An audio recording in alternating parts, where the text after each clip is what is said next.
Welcome back to another episode of the FGLI podcast. In this episode, we had the incredible opportunity to speak with Dr. Robert Ghrist, who is the Associate Dean for Undergraduate Education at the School of Engineering and Applied Sciences at the University of Pennsylvania, as well as a professor in math and electrical engineering. Stay tuned as we discuss the challenge of navigating mental health at an Ivy League institution, especially as a FGLI student. Dr. Ghrist also gives us insight into how he navigated his journey to where he is today.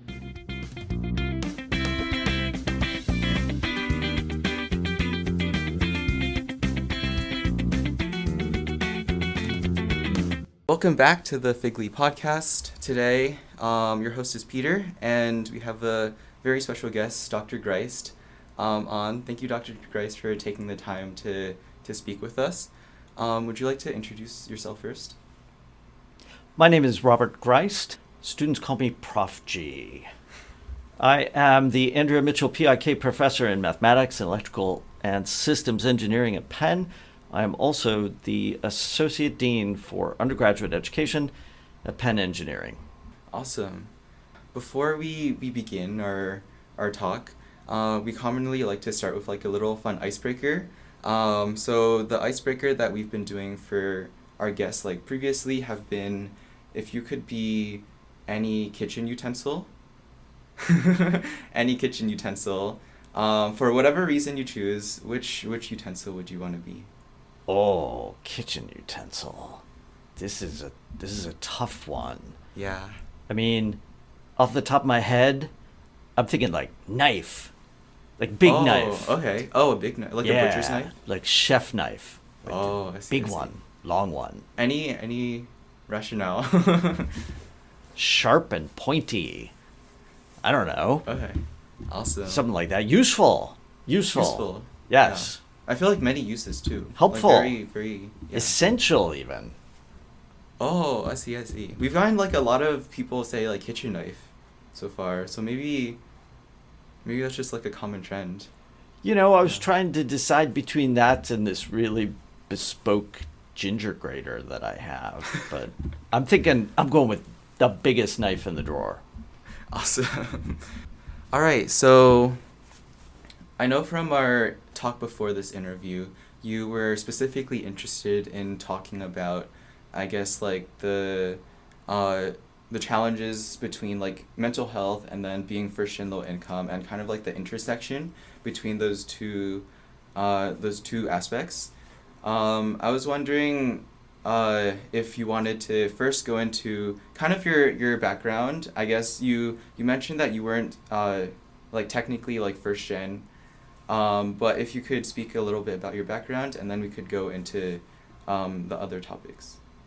Great. I look forward to talking about mental health, wellness issues. That's really important to me. Yeah. We'll start off with a little bit of my background.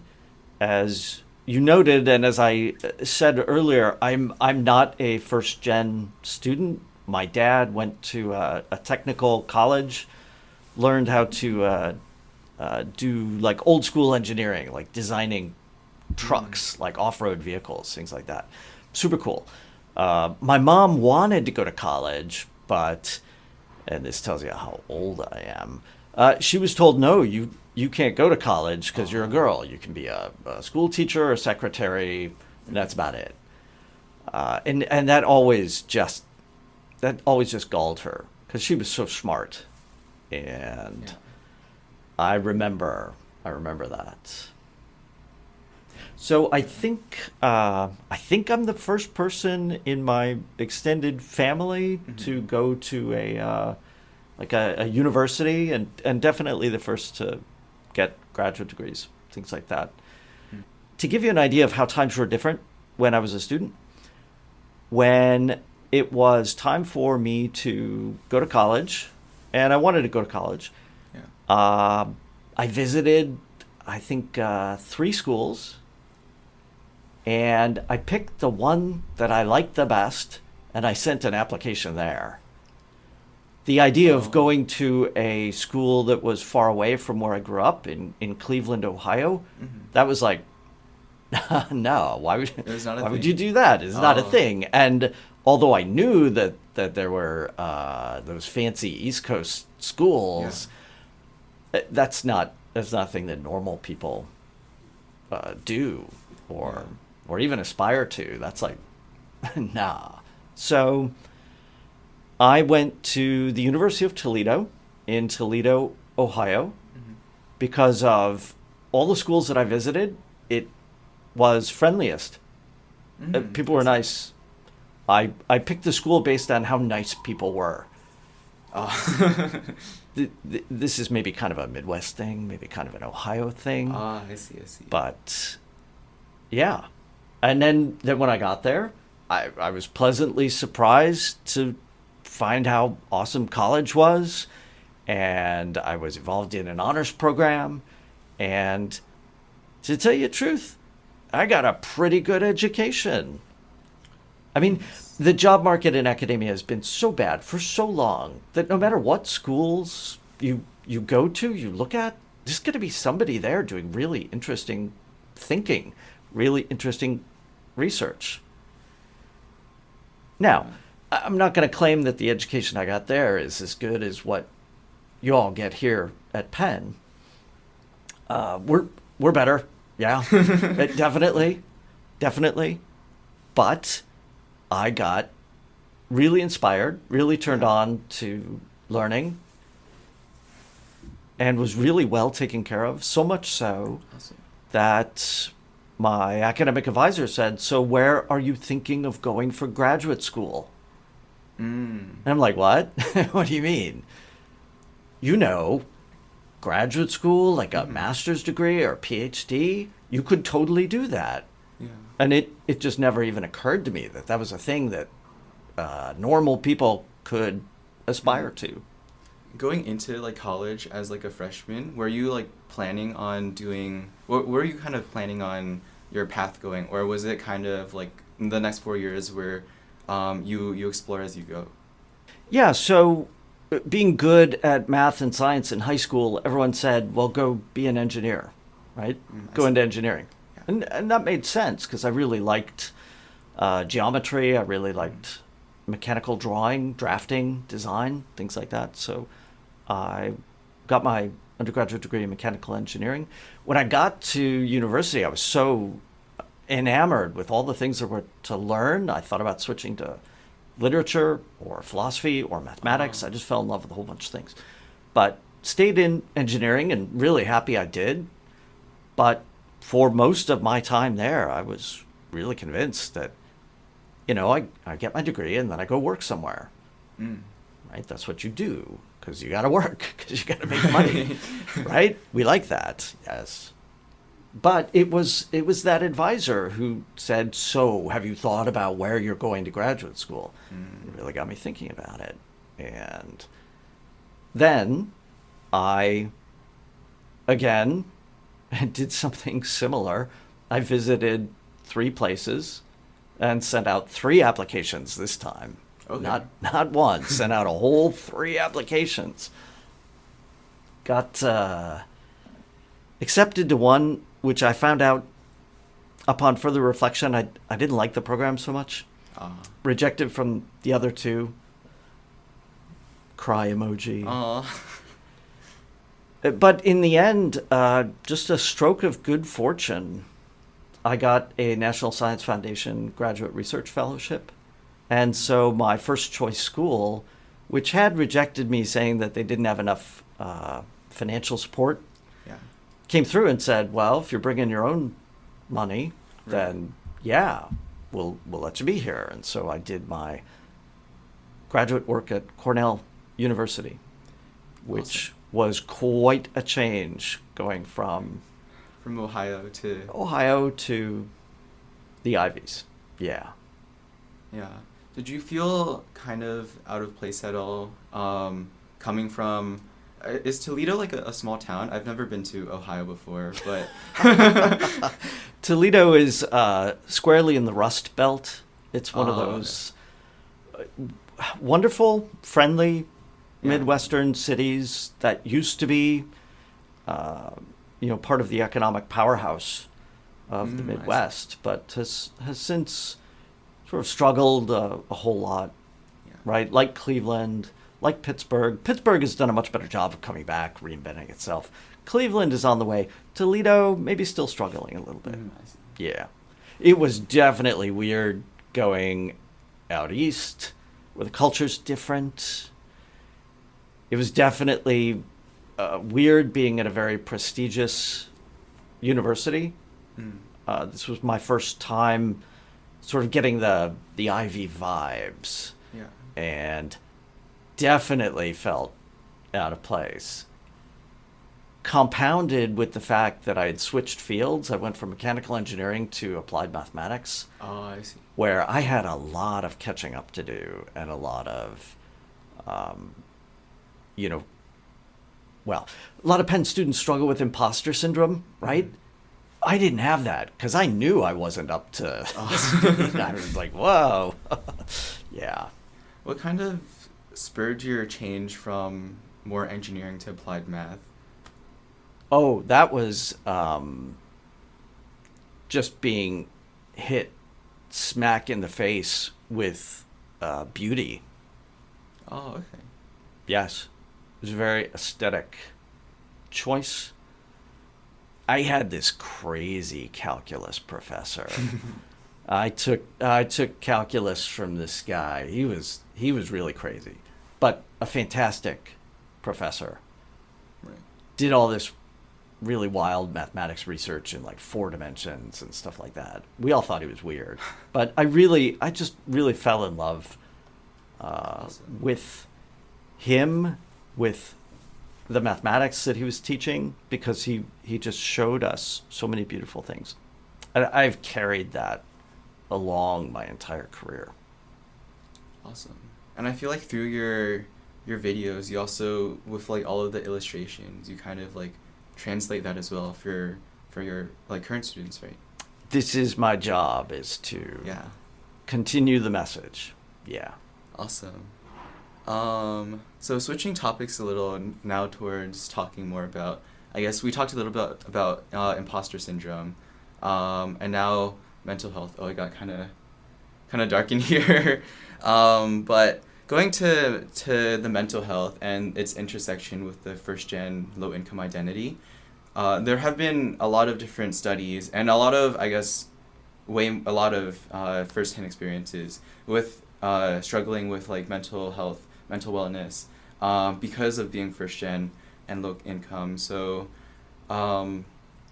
what do you see, I guess, as the main challenges that FGLI students deal with mental health, how they deal with mental health, and in terms of support from like institutions like universities, what do you think could be done better to support students?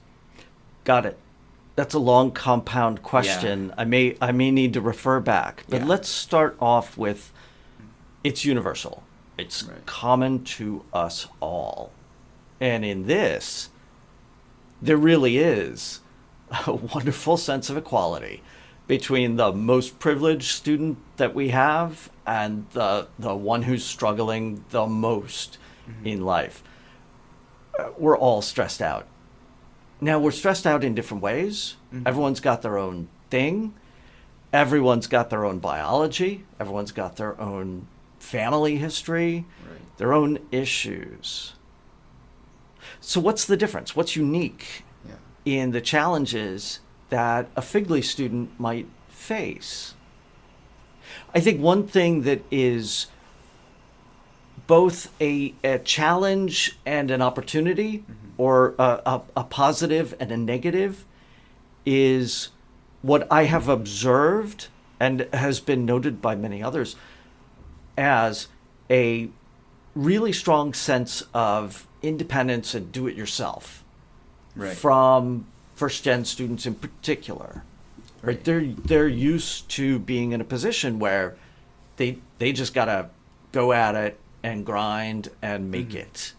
And for most things related to dealing with the challenges of being at a top university, that's a plus. That's a plus. It's always a real challenge when you get someone who's never really had to struggle for something who then hits a wall and doesn't know what to do. But I've worked with so many first-gen FGLI students over the years who have, by the time they get here, by the time they're 18, they've faced so many struggles, so many challenges, often more than people in their 20s and 30s from more privileged backgrounds. Mm-hmm. So most of the time, that's a huge plus.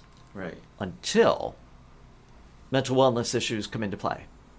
Because when it comes to that, you can't do it yourself. You really got to get help. You got to reach out for help.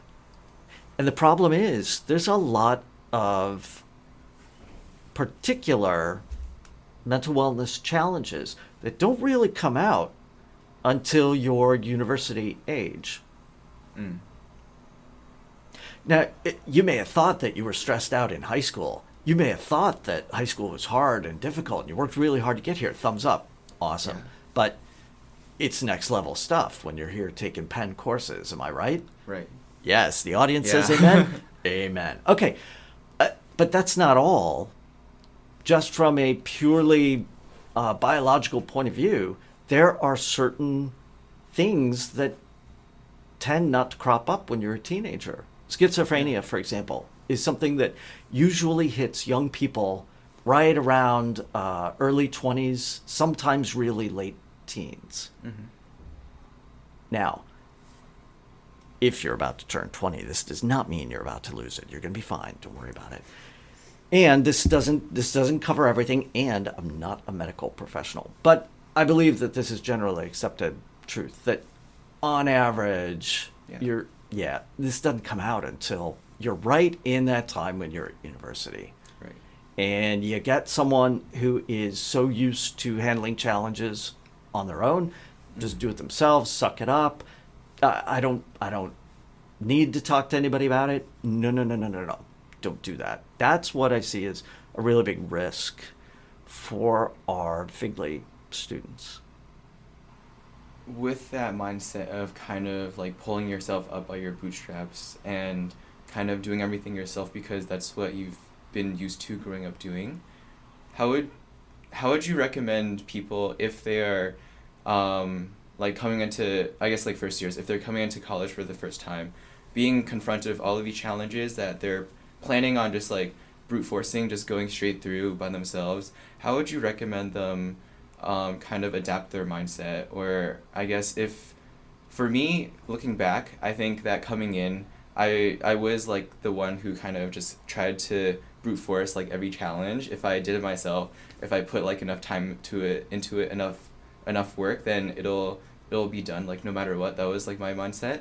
But over the years, I realized that I like do need to like find like help from like others, like look for advice. So for other like stubborn students like I was, like how would you recommend kind of starting to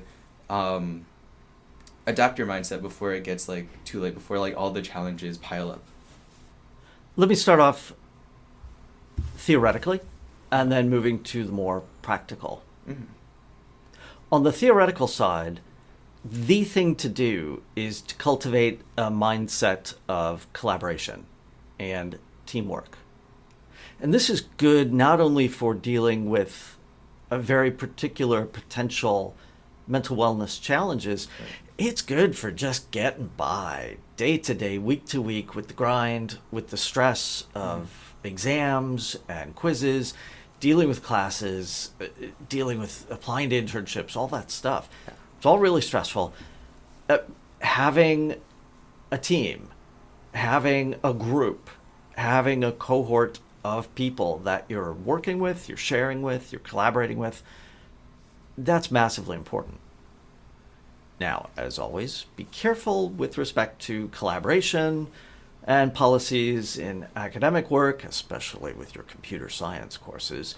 But a lot of classes that we teach here at Penn actually encourage collaboration, teamwork within set limits, and know those policies and exploit those policies, take advantage of them, get to know the people that you're working with, and build a group, and go beyond just the professional. Go beyond just the, hey, let's study together.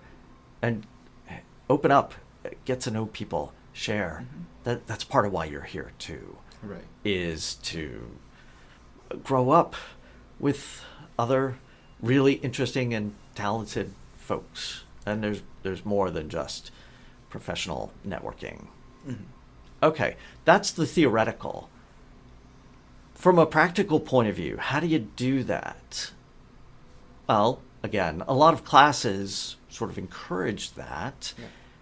In engineering, we really encourage a lot of team projects, a lot of working together, but this extends to all other schools as well.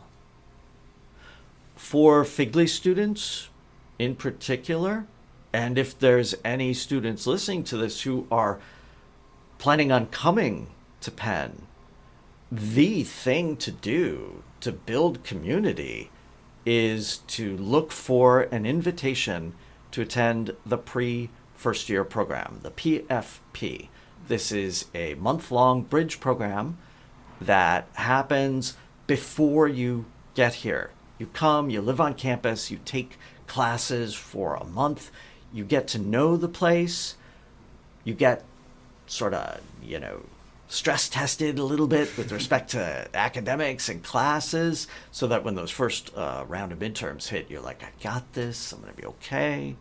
But the thing that this is really great for is building community, getting to know some really cool people who are going to wind up being friends for a long time, and building up that base, building up that network of people that you can go to, you can work with, you can open up to. And that helps for so many of the challenges the students face here.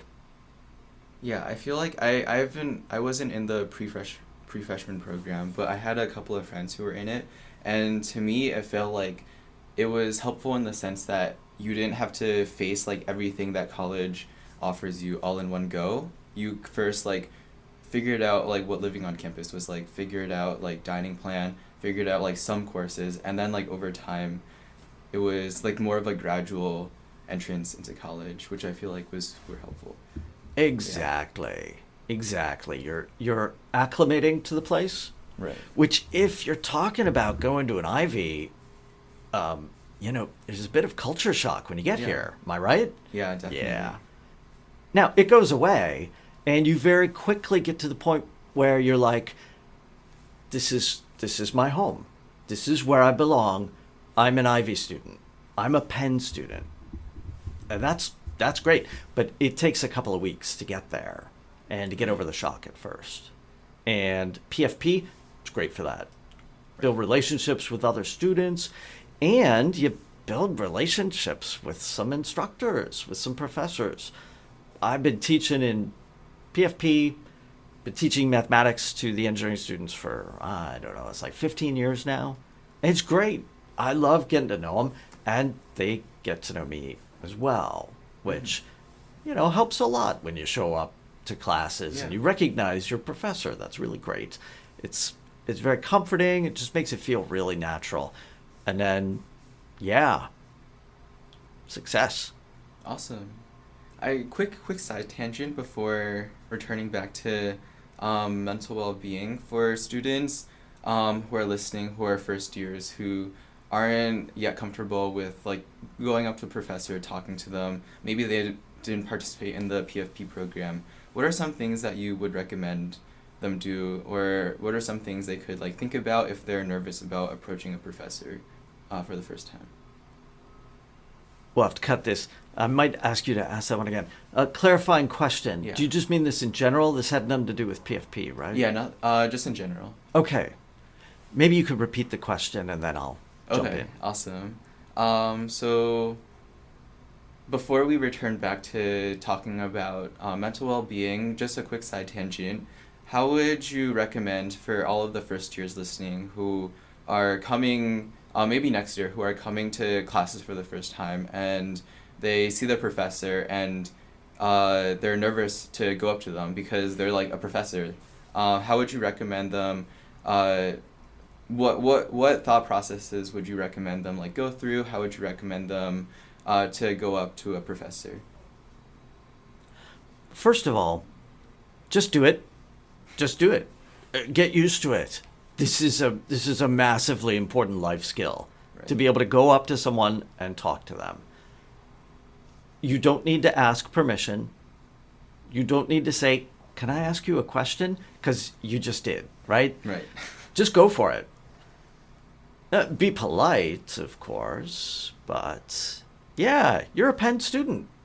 I'm a Penn professor. You want to talk to me? Come talk to me. This is great. I mean, Awesome. if I hated talking to students, I wouldn't be a professor, right? I'd be, I don't know, what would I be? I guess I could be a monk or something. Oh, okay. Wouldn't have to talk to anybody.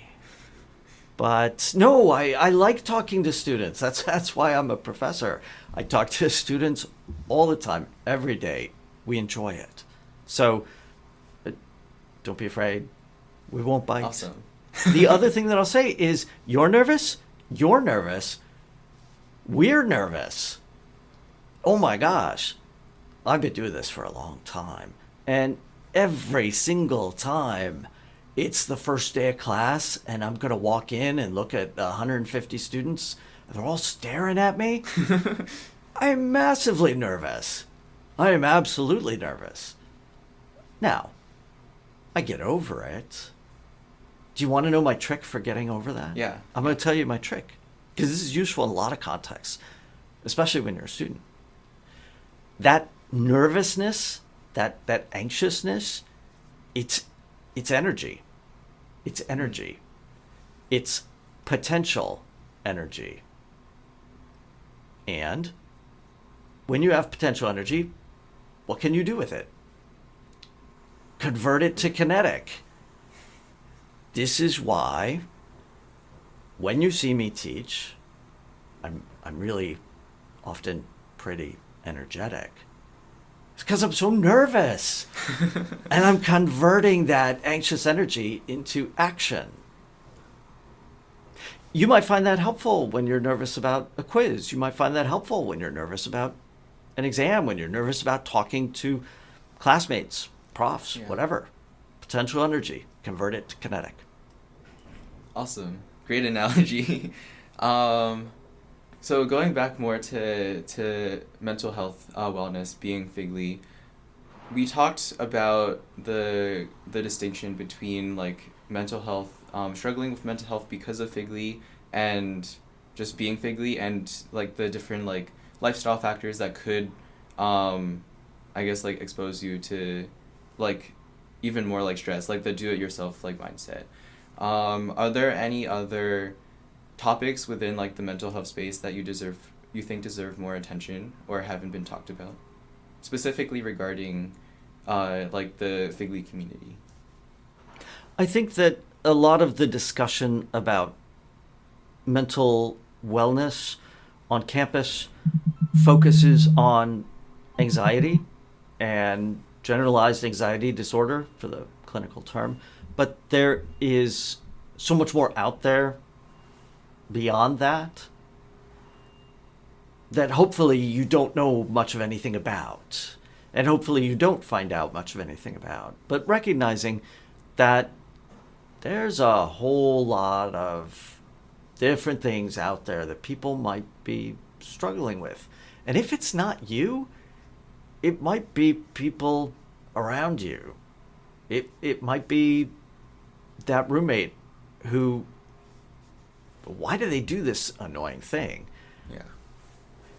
You never know.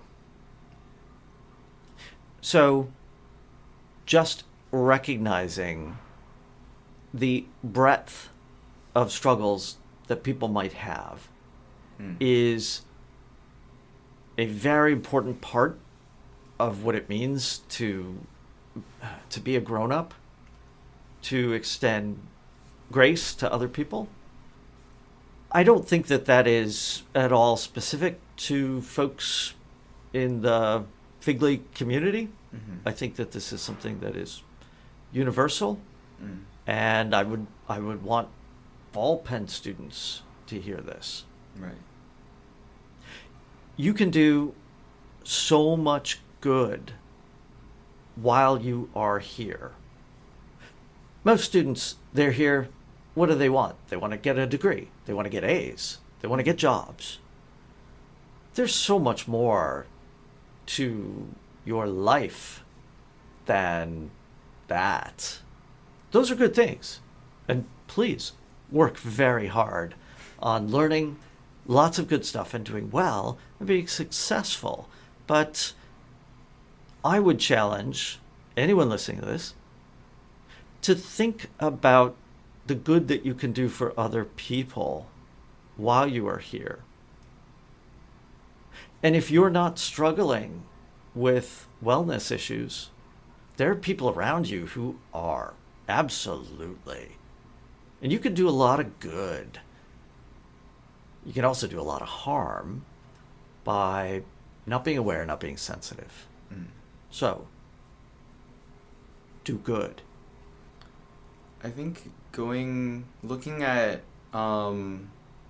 that and moving forward, I guess in the context of like a university or like an institution, what do you think are the next steps that institutions could take to better support the mental health of their students, whether they be FGLI students or not? In keeping with my last answer, I'm going to say something maybe a little bit controversial. It's not up to the institutions to solve the problem. People are better than institutions. Individuals are more powerful than corporate entities.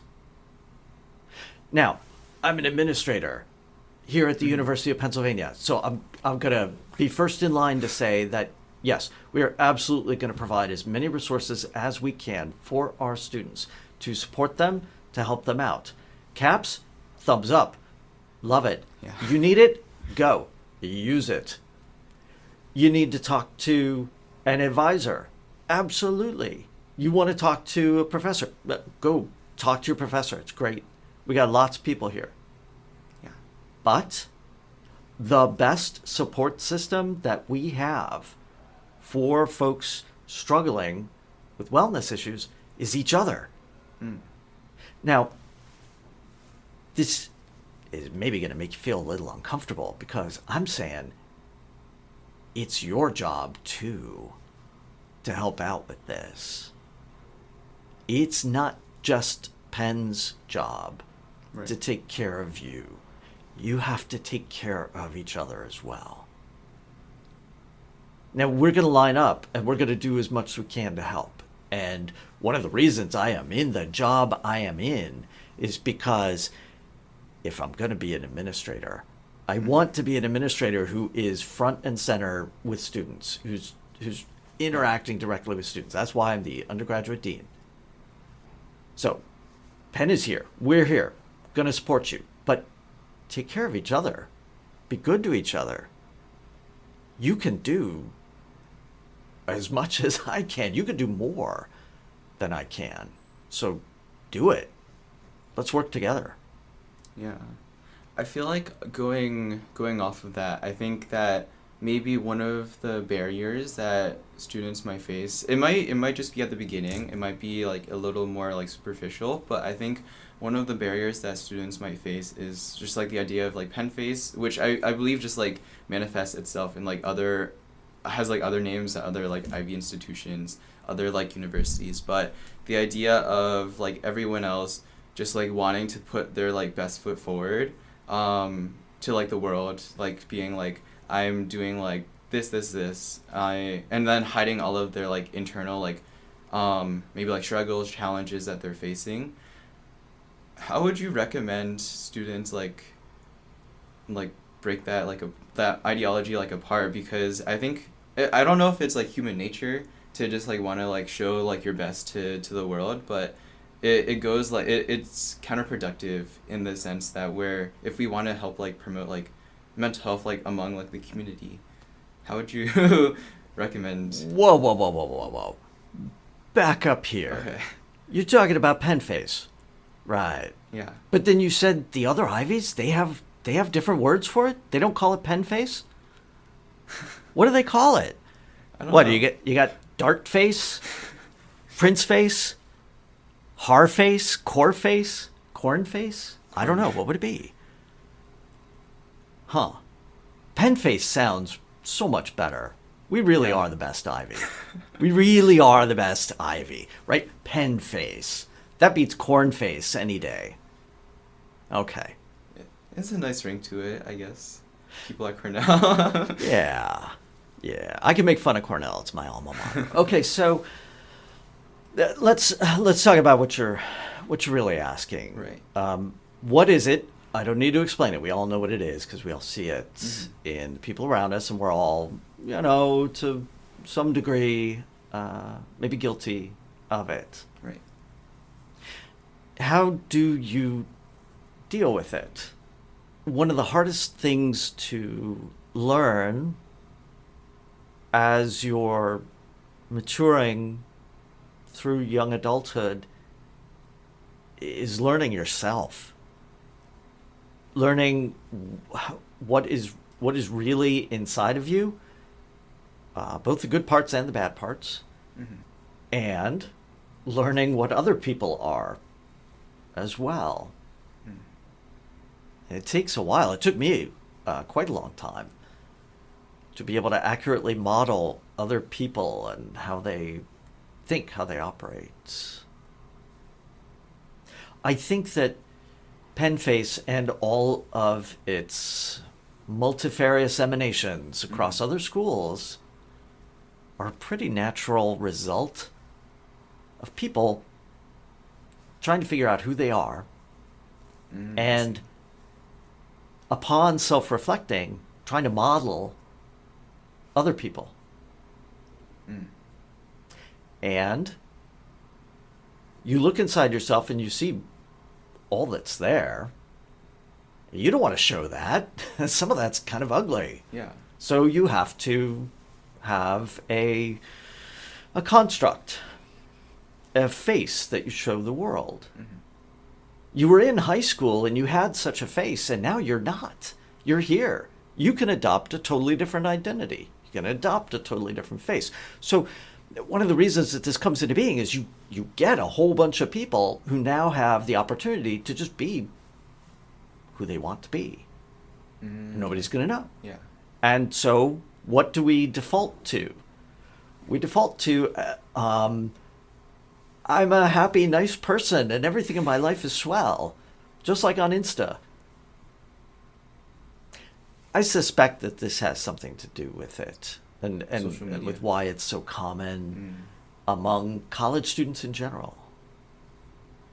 But one of your jobs here is to grow up. And I don't mean that in a smack sense, right. But no, to become fully self-aware, to be able to accurately understand what's inside of you and accurately model other people. Look past the mask. And that's difficult. But it's something that we have to do. So I wanted to go back to something you said where everyone, or I guess you said when you were going through university, you were trying to model people, kind of figure out who you were. What were some things that along the way that helped you define yourself or make decisions about oh, I am this person, I am not that person, if that makes sense? Yeah, I can point to a couple of things. Earlier in this interview, I told you that when I was an undergraduate, I just got exposed to so many really beautiful intellectual disciplines. I would just fall in love with one thing and then another thing and then another. Yeah. And one of the things that I really fell in love with was literature, good, meaty books that are so helpful in that you get to live the lives of others. Do I want to be someone living through a Dostoevsky novel? No, I don't want to actually live that because it's kind of dark and depressing. But I love running that simulation because it helps me understand. I find books, especially what we would call classical books, novels, where you can live the lives of others, think the thoughts of others. Extraordinarily important to not only becoming an adult, but remaining one. I still read, try to. Along similar lines, I will say that for me, besides books, an appreciation of art has always been really important, really central, and religion as well. I found worship to be extremely helpful to me. Now, that's going to mean different things to different people. Great. Right. Awesome. You're here to experiment. All kinds of stuff. Go for it. Check it out. Whatever works for you, it's fine. But don't be afraid to look to all kinds of sources for help. Whether it's books, whether it's art, whether it's other things as well. Do you have a favorite book that you would recommend? That's two questions. I do have a favorite book. I'm not sure that it's the one I would recommend since it's a bit challenging. I am a big Dante geek, and I found the Commedia to be one of the things about which my life orbits. That's not something I can give a blanket recommendation to, since it takes a couple of years in it to really get it.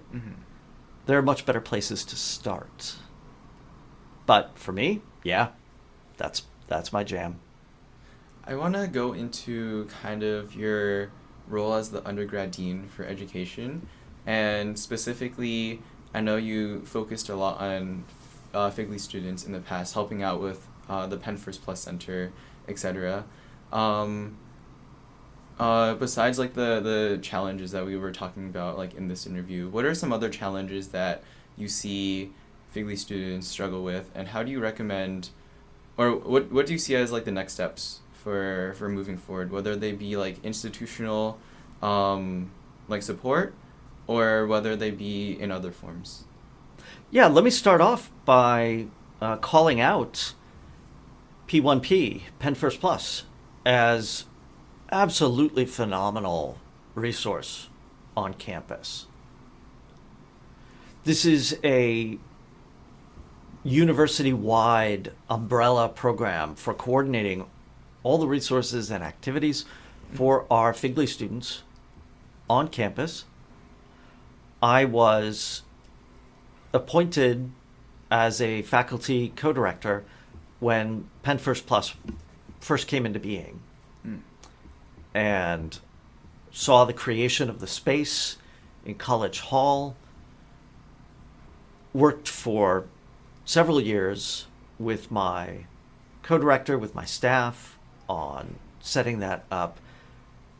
This was fantastic, and I just really appreciated and enjoyed getting to know our FGLI students and work with them and serve them. Right. So if you haven't had much interaction with P1P, definitely take advantage of the activities, all the fun stuff that they do. That is a fantastic resource, and there are really good people there, people that you can talk to if you got something that comes up. Now, as with any resource that the university provides, it's neither a panacea, this will take care of everything and now you're not going to have any more problems. Nope, sorry. Yeah. And there's more that can be done. We should always be thinking, how can we improve? How can we do better? Mm-hmm. You should be doing this in your personal life, and we should be doing this corporately as well. I'm very pleased that the new faculty co-director who took my place, Dr. Composto, is a great guy, really committed to our FGLI students. You want to talk to somebody? Absolutely. Go talk to him. Awesome guy. The staff there, Mark Lowe, everyone working for him, they're fantastic. moving forward, what can we do? I think that's a great question for the community. And I know that we have a couple of really excellent student groups that are centered around the FGLI experience. And one of the things that I would be thinking about if I were still in that position is how to better serve them, work with them, and incorporate all the good ideas and energies that they have. I think one of the things that some of the student groups are talking about in terms of the FGLI identity is the idea that FGLI students or being first gen low income isn't really like the first thing that, going off of that, I guess one of the main things that the FGLI student groups, specifically like Penn First and maybe like other FGLI students that I've been talking to have like pointed out is the idea that for FGLI students, being first gen low income isn't a thing that people, going back to maybe like Penn Face, like isn't something that people just like willingly or like just like openly oftentimes just like display compared to like other identities, like being like Asian American, being like other identities, and because of that I think that the affinity for some of like these other like FGLI groups, it could be like difficult or like challenging for these groups to really like get a lot of following because of that. So I think that on like a broader basis with like the FGLI community, I think Penn First Plus has done like a really good job with like I'm not wearing it, but they have like a FGLI like first gen low income like sweater, stuff like that to kind of make the FGLI identity less of like a stigma. Yeah, I wouldn't say that there's a stigma associated with it, although it's complex and can vary from person to person, how private they are, how public they are. Totally respect that. One of the things that I really like and very much appreciate about the FGLI community is how diverse it is. Right. Because it's not based on an identity that is visible, it's got a richness to it and a diversity to it that really just makes it a very special community. This is one of the things I really enjoyed about working with students at Penn First Plus. I had a question from like a previous thought, but then it slipped my mind. Going back to resources, like you mentioned, what are some other kind of like hidden gem like resources that you would recommend to students, and like that wouldn't like otherwise be widely known? This is a tough question, right? Yeah. I mean, if you're talking about all of campus, most of you know it better than I do. Okay, couple of hidden gem resources. First of all, people. You will find that one advisor who's just perfect, just amazing. Good idea to get to know the professional advisors associated with whatever program you're in. Don't be the type of student who doesn't ever talk to an advisor for assistance. Right. Because so many of the people that I work with in my office in engineering, the Office of Academic Services, they're just fantastic advisors. And they really care for the students who come in to talk to them.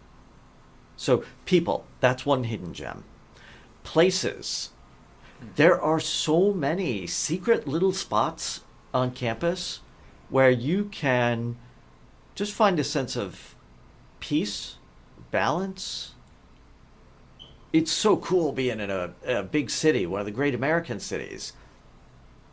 But one of the things that I appreciate about Penn is that there are places you can go where you forget you're in the middle of it. Right? Now, most of the places I'm thinking of are places that you probably already know, the biopond, all the walkways just east of here, just east of DRL. I really find a lot of peace walking around there. Mm. There are some, sort of hidden spots in this building or that building where it's nice and quiet. You can get some thinking done or some work done. Mm-hmm. I'm a big fan of the Nano building on Walnut. Yeah. Folks who aren't engineering students, it's like they don't know about that so much. But there's great spaces to sit. It's nice and quiet. Tons of electrical outlets so you can bring your laptop and work in peace. Sometimes I've done that. I've just gone there to sit and work in a different environment where, maybe I can hide and people won't come talk to me, something like that. Now, you already know about all the sort of secret spaces in various libraries where you get like really nice view or it's really especially quiet, things like that. But seek these out in other buildings on campus. Okay, so we've got people, we've got places.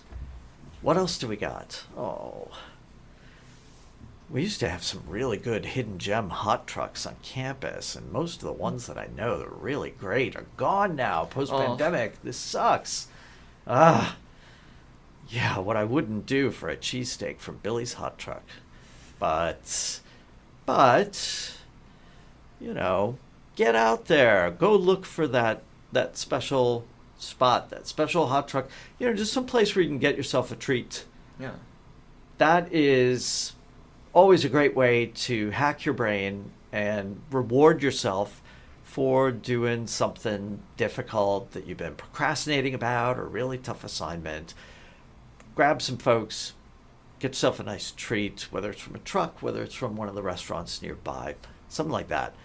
Find your own hidden gem. Awesome. Any hot truck recommendations currently? The ones that are open? Yeah, I kind of don't even get lunch at the trucks anymore. It's kind of depressing. But I do remember that taco truck on 38th Street. I think they're still rolling. Yeah, they are. Oh, man, they are so good. What was that called? Don Melo's? I can't remember that name. I don't remember. Don something, but yeah. Oh, man.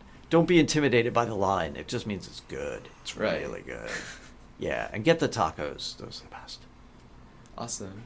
I just remembered my question that came back. It was from like a little while ago, but the conversation was going, so I didn't want to just like interrupt the flow. But in the situation where a student is planning on, or maybe just thinking about going to grad school like you did, I don't know how, I think it takes like a lot of time and like talking with like advisors before you like make that decision. But from your experience and perspective, what are some things that you recommend you think about, or some things that a student would think about when they're planning on going to grad school, or if they're just thinking about it in general? So one recommendation that I have is to be open-minded with respect to both where you might go and what you might go into, what you might study.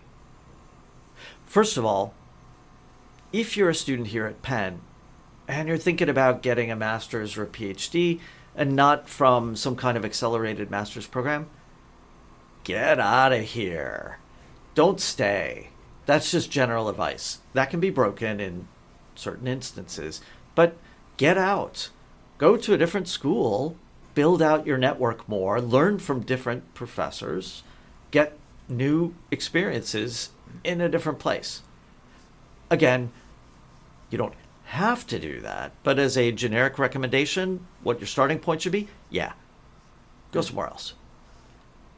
The other thing that I'll say is be open-minded with respect to what you're going to study. The thing that you get your undergrad degree in doesn't have to be the thing you're locked into for the rest of your life. Not at all. So many students worry about, what's my major going to be? What's it going to be? What's it going to be? Yeah, just pick something, and then you could do something else later. The most important thing that you learn while you're here is how to learn. And really, by the time you get an advanced degree in something, you kind of don't need to take classes anymore. Right? You see this trope in the movies where they try to signal that somebody is super duper smart by the fact that they have 3 PhDs. No. No. 1 PhD is enough.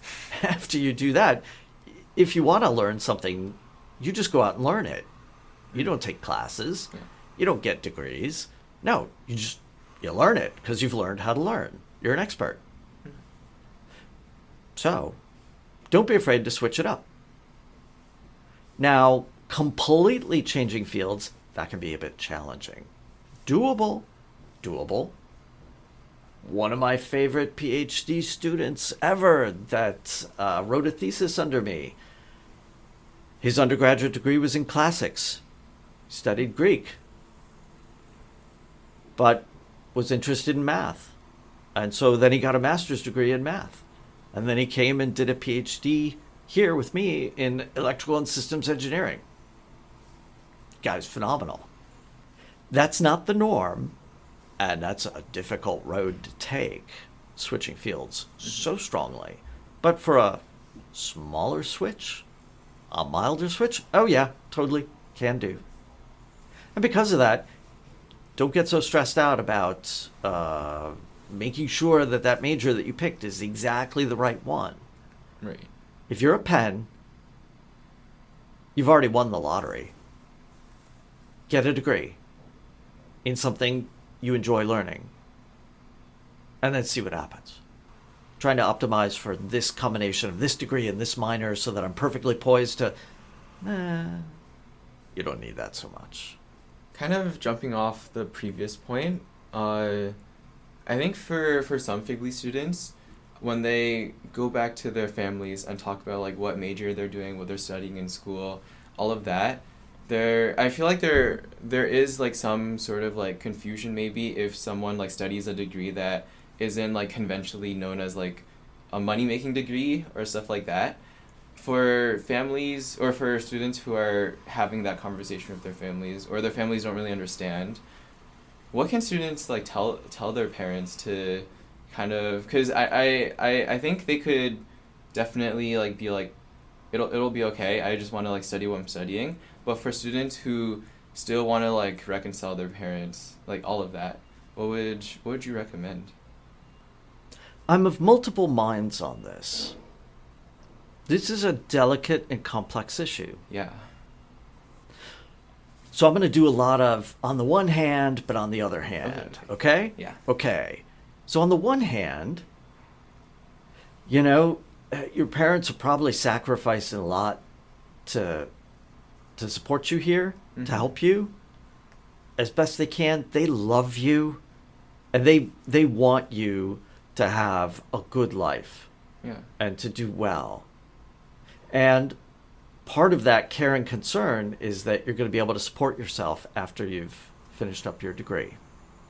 So they want you to be wise in terms of what you choose to do. Mm-hmm. That's on the one hand.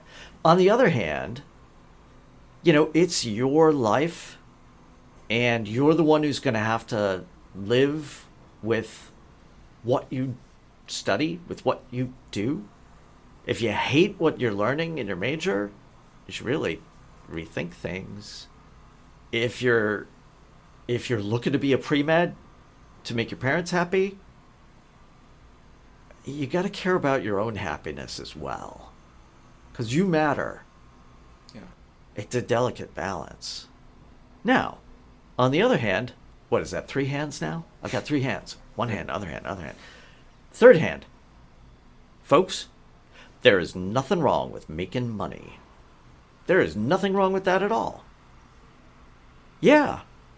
Learn stuff, and then people pay you for what you've learned and can do? This is fantastic. I like this. This is wonderful.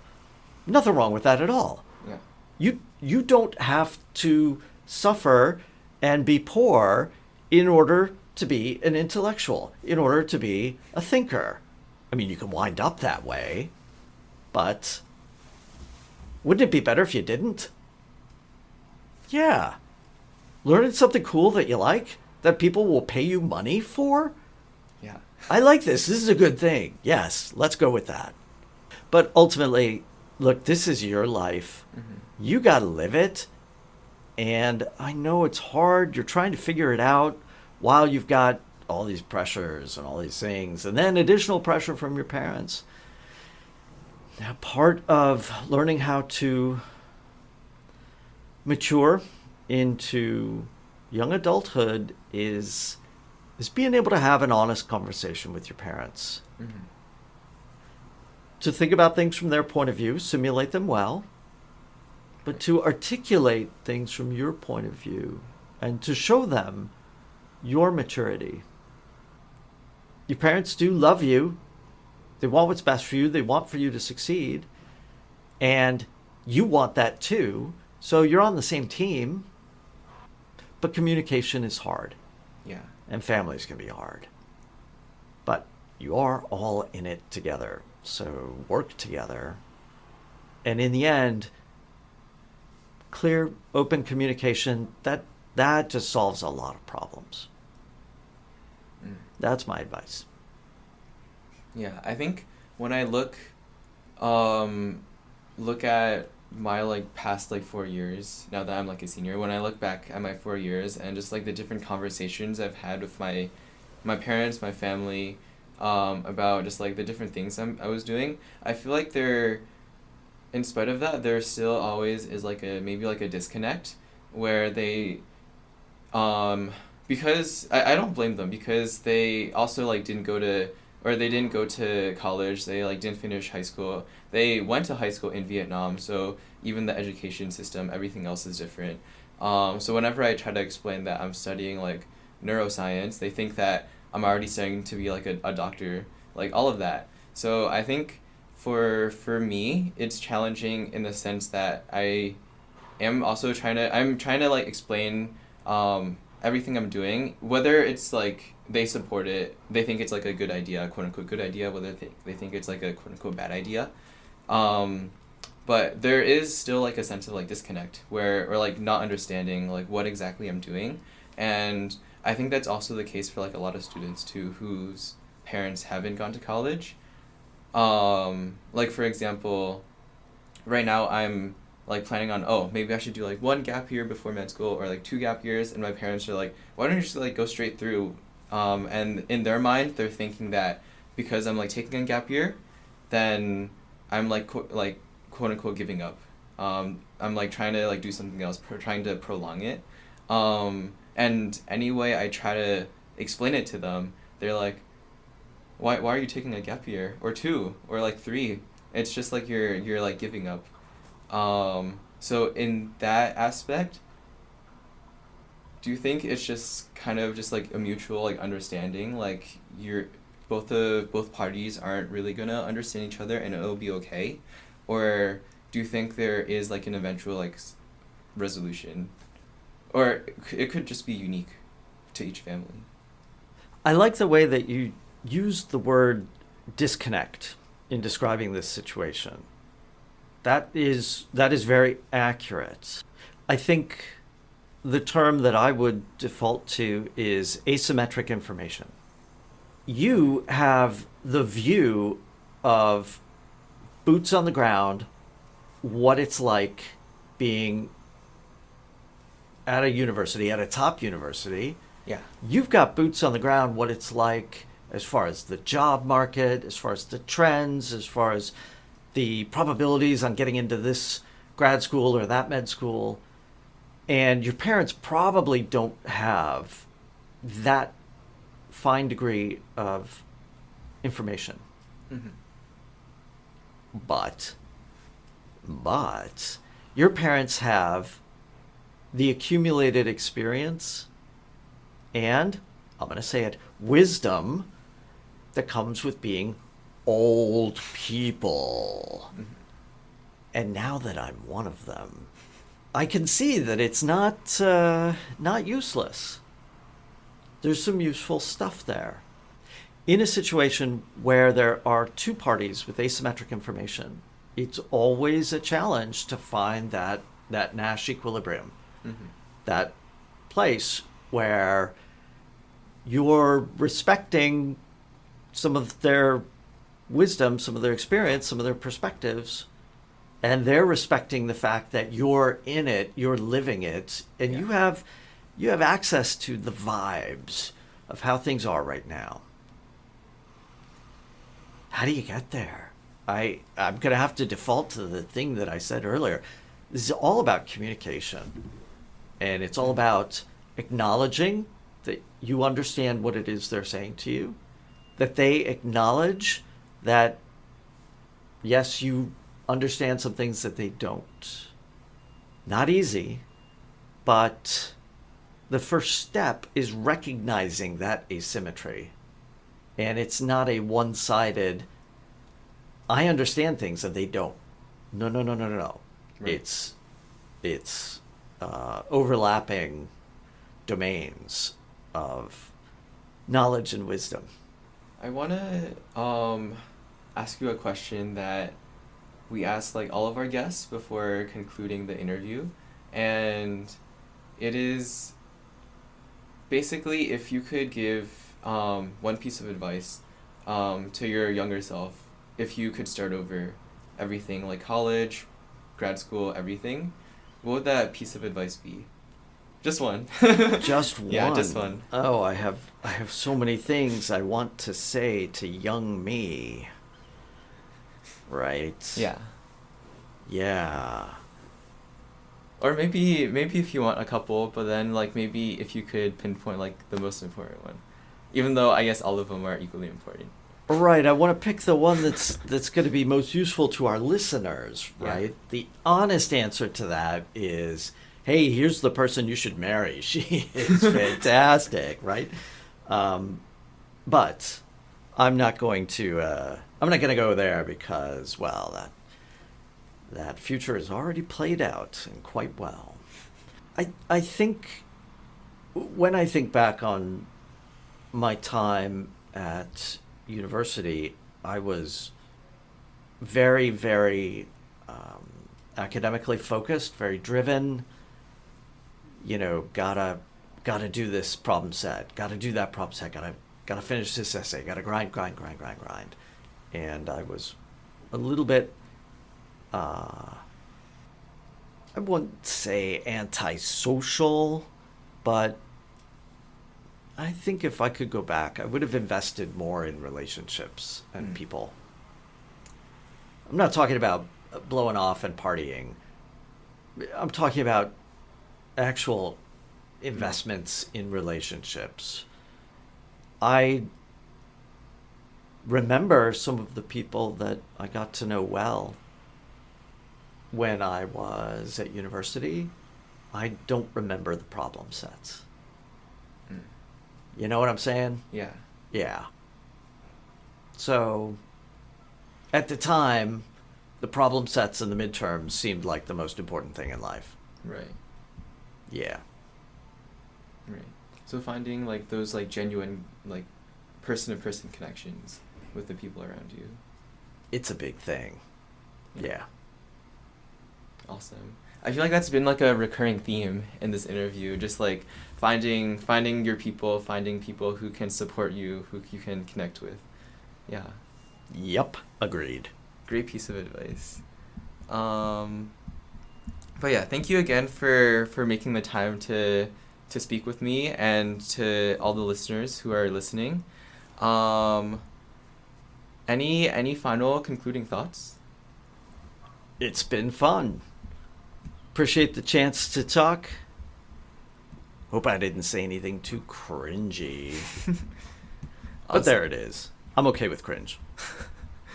Awesome. I think that throughout this interview, definitely a lot of hidden gems in themselves in terms of advice that you've given, your background, just like in general. But yeah, so thank you. For those of you listening, if you enjoyed today's episode, please follow us on Instagram at the Figly Podcast and check out our website at figlypodcast.wordpress.com. And for other episodes, you can follow us on Spotify at the Figly Podcast. And if you have anyone or any topics that you would be interested in listening to, feel free to message us on Instagram or join our Discord where you can meet other Figly students and alumni. But yeah, thank you again, Dr. Ghrist, for joining us and talking to me today. It's been a pleasure. Thank you.